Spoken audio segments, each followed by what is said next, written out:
कृष्ण सिंह श्री राम के भक्त थे, लेकिन कुछ साल पहले उनमें तब्दीली आई और उन्होंने सिख मजहब कबूल कर लिया। उनका ताल्लुक बागड़ी कबीले से था। जब हमें थोड़ा सी पता हुआ कि सिख के बारे में हम जानना चाहे तो हमें लाहौर गए।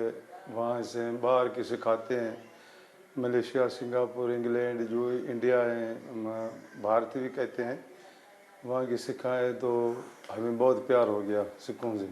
फिर लोग सरदार को देख के बहुत खुश होते हैं।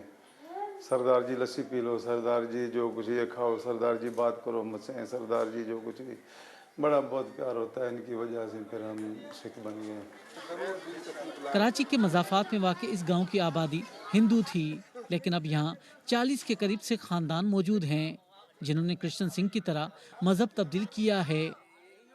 इस गांव में वसी गुरुद्वारा भी ज़ेर तामीर है, जिसके लिए मुल्की और गैर मुल्की सिख जमातें मदद कर रही हैं।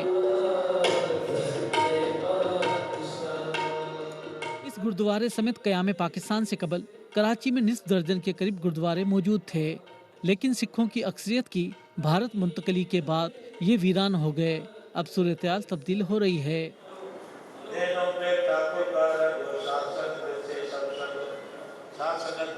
बाद सिख रहनुमाओं का ख्याल है कि अगर कदीम गुरुद्वारे खुल जाएं और मजहबी आज़ादी हो तो सिखों की तादाद में तेज़ी आएगी। गुरु ग्रंथ साहब से मैं पढ़ता हूँ, उसकी ट्रांसलेशन करता हूँ, उसको बताता हूँ कि भाई ये गुरु साहब का हुक्म है। इसी तरीके से करते करते यहाँ 1100 जो है ना वो सरदार बन गए हैं, जो गरीब लोग थे, जिनको कोई पूछता नहीं था, जिनको हमारे हिंदू भाई जो है ना गिलास में पानी नहीं पिलाते। सिंध में हिंदू बरादरी की अक्सरियत गुरु नानक की पैरोकार है। अक्सर मंदिरों में गुरु ग्रंथ साहब मौजूद होता था, लेकिन अब सिख कम्युनिटी अलग गुरुद्वारे बना रही है जहां और कोई पूजा नहीं होती। वही कम्युनिटी ज़्यादा कन्वर्ट हुई जो फाइनेंशियली स्ट्रांग नहीं थे। वो फिर उनके साथ वो जब हो गई तो उससे ये कि पॉलिटिकल फ़ायदा भी लिया गया। तो इंटरनेशनली सिखों का ये एक्सेप्टेंस ज़्यादा है, वो फाइनेंशियली स्ट्रांग हैं, उनकी नेटवर्किंग बहुत अच्छी है। तो उस नेटवर्किंग से जब ये लोग आने लगे तो उनके फंडिंग चीज़ें सारी होने लगी तो वो लोग कन्वर्ट हुए।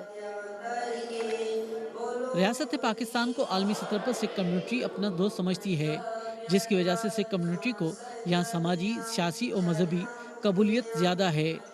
रियाज सोहेल, BBC न्यूज़, कराची।